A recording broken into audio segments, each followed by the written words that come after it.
sont suicidés, donc quasiment un tous les 2 jours. C'était un record absolu. L'année dernière, on a fini à 36, donc on est déjà à la moitié de ce qu'on a perdu comme collègues l'année dernière. Des conditions de travail insupportables, une hiérarchie qui met une pression insupportable pour nos collègues disciplinairement dès qu'on leur déplaît ou qu'on peut porter atteinte à leur ego. Ils utilisent également la médecine statutaire, donc c'était l'occasion de dire comment ça se passait dans l'envers du décor et que la police nationale n'est pas forcément dirigée par des gens très propres. Qu'est-ce que vous avez dit qui les a tant énervés?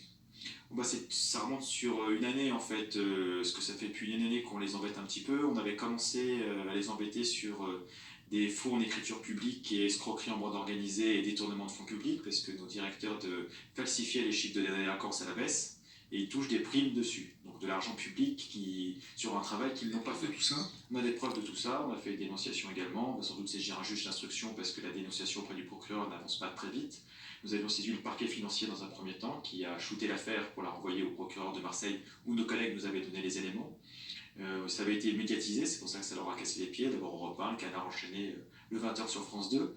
Et à chaque fois une défense différente de notre administration. La première défense c'était il y a des erreurs dans le logiciel. Deuxième défense, après le deuxième passage, c'était non, il y a 2 fonctionnaires aigris qui nous en veulent. Troisième défense de la direction, ça a été ah mais non, finalement en fait il y a bien des problèmes, mais je n'ai pas donné d'ordre de falsifier les chiffres. Et dernière défense, ça a été, oui, bon, la délinquance a bien baissé, pas autant qu'on l'a dit, hein, on est d'accord, mais elle a quand même baissé. Et au final, il y a eu un audit interne qui avait été demandé pour vérifier qu'on avait menti, du coup, par notre direction. Malheureusement, le rapport nous donne raison, et du coup, le directeur général de la police nationale ne veut pas nous le donner, très curieusement. Donc c'est à partir de là que les problèmes ont commencé. J'ai été auditionné à l'IGPN, parce qu'on avait porté plainte à l'IGPN, parce que n'importe quel citoyen peut saisir l'IGPN quand un policier commet des actes délictuels, voire criminels. On s'est dit on va jouer le jeu, on va dénoncer des actes criminels voire délictuels de notre directeur général de la police nationale et du directeur de la sécurité publique de Marseille. Donc l'IGPN a commencé par nous envoyer un mail de menace en disant on enregistre bien votre chose, par contre à force de titiller le directeur, on va vous trouver des procédures, on va vous attaquer administrativement, judiciairement, et grosso modo, pour résumer, vous allez le payer. On leur a dit on n'est pas là pour vous demander votre avis, mais pour que vous fassiez votre travail. Donc la deuxième réponse a été bon écoutez, on va suivre la procédure habituelle, et c'est le directeur général qui est destinataire de l'enquête, qui va choisir s'il va s'auto-poursuivre ou pas. Résultat des courses, j'ai été envoyé à l'IGPN pour manque de loyauté envers le directeur. Le directeur n'a pas été inquiété pour l'histoire. Même pire que ça, il m'a envoyé, un peu plus tard après cette enquête IGPN, il m'a envoyé également pour diffamation, parce que j'avais dit qu'il allait toucher des primes et qu'il allait avoir des augmentations grâce à cette procédure de falsification de chiffres. Au moment, le procureur a classé sans suite. Et l'enquête IGPN, où j'ai pu être assisté d'un journaliste de Marianne, qui a également été menacé pendant cet entretien. Les personnes de l'IGPN ont dit si la moindre ligne sort de cet entretien, on va vous faire des poursuites. Le journaliste de Marianne a dit mais attendez, moi je ne suis pas du tout policier, comment vous voulez me poursuivre? Ils ont dit on trouvera. Bon, très bien, le journaliste a dit bon, j'en prends bonne note. Tout ça, vous avez des traces de tout ça? On a des traces, moi j'ai publié intégralement l'audition que j'avais subie IGPN sur internet, parce que j'ai une très bonne mémoire, quasiment au beau près, et donc j'ai demandé un conseil à un avocat qui nous suit au niveau administratif. Je lui ai dit est-ce qu'on peut publier ou pas. Il m'a dit comme c'est vos données personnelles, la seule chose que vous pouvez le publier effectivement, la seule chose qu'on pourrait retenir c'est une tentative d'intimidation de l'administration contre vous. Donc on a publié, l'administration donc a donné des décisions de justice tronquées durant cet entretien pour me mettre en porte-à-faux, alors que les décisions de justice, quand on les lisait jusqu'au bout, me donnaient raison, ou alors n'avaient carrément rien à voir avec le sujet. Et à la fin, pour essayer de m'avoir, ils m'ont présenté un document qui est faux. Ils avaient produit un faux document en me disant pourquoi vous l'avez écrit. Mais j'aurais dit je ne l'ai pas écrit. Ils nous ont dit c'est pas la question c'est pourquoi vous l'avez écrit. J'ai dit je ne peux pas répondre à votre question, mais ils ont dit c'est nous qui faisons les questions. Et après ils m'ont dit bah du coup je ne peux pas, donc vous refusez de répondre à la question.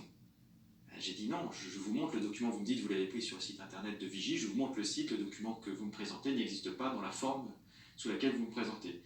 Donc voilà, on en est là.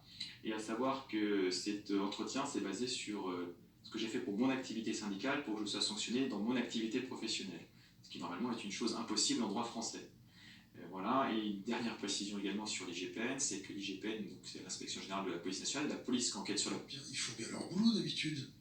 Non, jamais, non. Je vais donner plein d'exemples, mais juste une chose légale, c'est que en France, en fait, la France a ratifié un code éthique de police européen en 2001.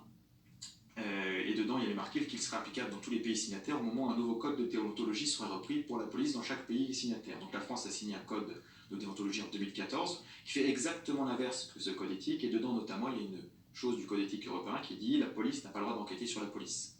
Il faut qu'il y ait des magistrats, il faut que des gens de la personnalité civile, il faut qu'il y ait des policiers pour donner un point de vue, mais qui soient juste là pour éclairer les personnes dans ça. La France a choisi de garder une police qui enquête sur la police, qui est à la fois décrié par les policiers eux-mêmes qui en ont marre de cette opacité, et décrié également par la population qui dit qu'il y a opacité. Donc les seuls qui sont contents de cette institution sont le gouvernement et notre haute hiérarchie. Donc ils font leur travail ou pas, c'est là où j'allais revenir, ça dépend des décisions. Quand on a eu le nouveau code de déontologie, j'avais posé la question, il y a une formation obligatoire, ils n'ont pas le temps de nous former des fois sur l'armement, sur les procédures. Par contre, pour nous faire du bourrage de crâne sur le nouveau code de 2014, tout le monde devait être formé en un an. Voilà, et ils ont tenu la route. Donc j'avais posé la question, je disais, écoutez, on a un problème dans ce code, c'est qu'il y a des décisions de l'IGPN, mais est-ce qu'on pourrait avoir des décisions globales, pour avoir une sorte de jurisprudence, comment vous décidez? Ils ont dit, non, on juge au cas par cas, donc on ne peut pas vous donner de généralité.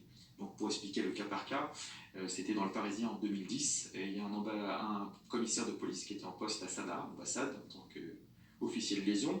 Il sort de l'ambassade bourré avec le véhicule de service, écrase un enfant, le tue, prend la fuite. Il retourne à l'ambassade, le syndicat des commissaires monte au créneau, disant l'ambassadeur séquestre notre adhérent. La famille de la victime, donc de l'enfant qui est mort, quand même, demande le prix du sang, 300 000 euros. Résultat des courses, l'ambassadeur saute. L'État français paye la rançon, le prix du sang à la famille, et le commissaire a été sanctionné de la lourde peine d'être nommé chef DRG à Ajaccio. Voilà. Un collègue adjoint technique vole des steaks périmés, il a été accusé d'avoir volé des steaks périmés parce qu'il voulait les donner pour ses chiens. Et c'est périmé, je vole quoi? Ils ont dit, vous êtes un sale voleur et on va vous demander une mise à pied de 3 mois. On lui a dit, donc on l'a défendu, il y a au moins que ça, mais c'est le 2 poids 2 mesures. Un peut tuer un enfant en état d'ivresse, quelqu'un vole des steaks périmés, ils allaient à la poubelle. Il y a autre chose également assez grave, nous avons le directeur du renseignement parisien, adjoint à l'époque, en 2016, au moment des attentats. Il avait pris l'argent qui devait servir à payer la surveillance antiterroriste. Preuve de tout ça? Dans la presse, c'est sorti dans la presse, dans le Parisien à chaque fois, notamment, dans Le Point aussi. Et après on reprend et on détaille avec des collègues qui nous apportent les témoignages, mais si on tape sur Internet, on trouve dans la presse de façon générale.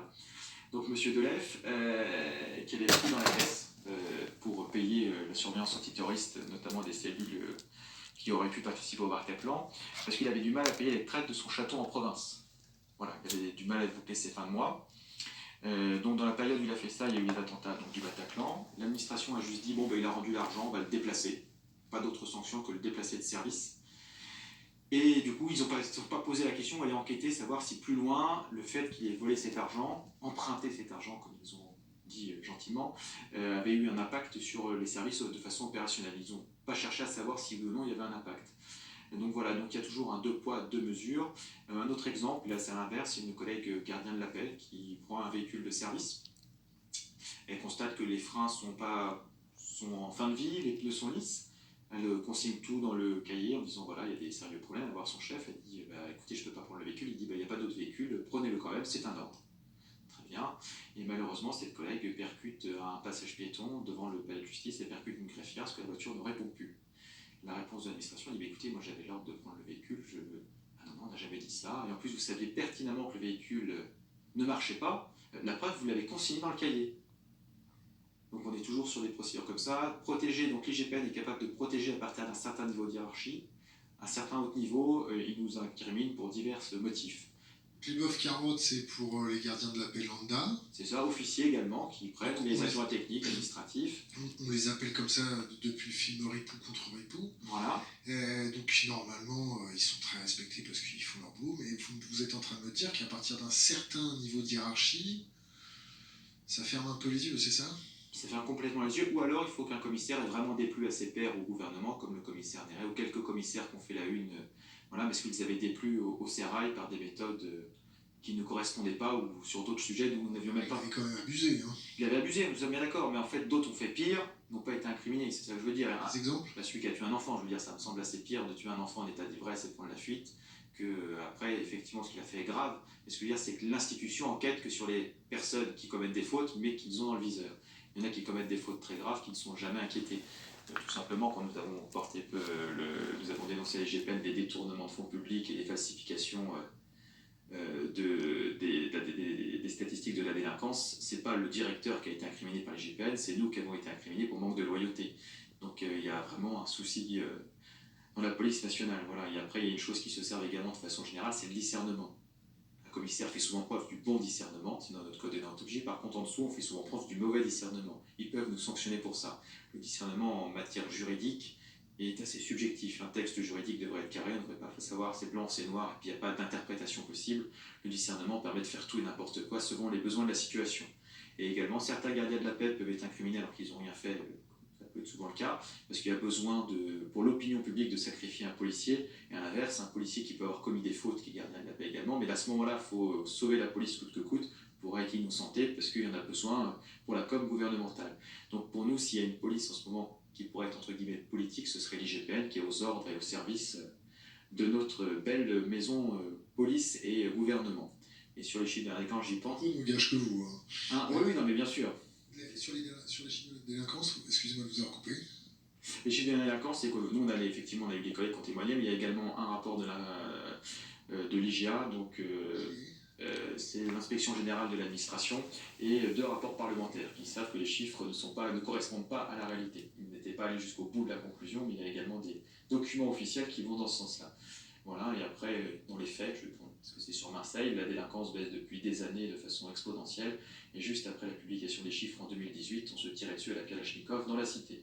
Donc c'est pour montrer qu'il y a une déconnexion entre les chiffres officiels, ce qui a aussi un impact parce qu'après les politiques, des fois plus honnêtes, disent on va déployer les policiers en fonction de la carte de la délinquance qu'on nous a donnée. Donc c'est un impact pour les policiers qui vont travailler sur le terrain et la population qui n'aura pas le service de police pour assurer sa sécurité parce que des gens ont menti sur les statistiques. Vous me sidérez là.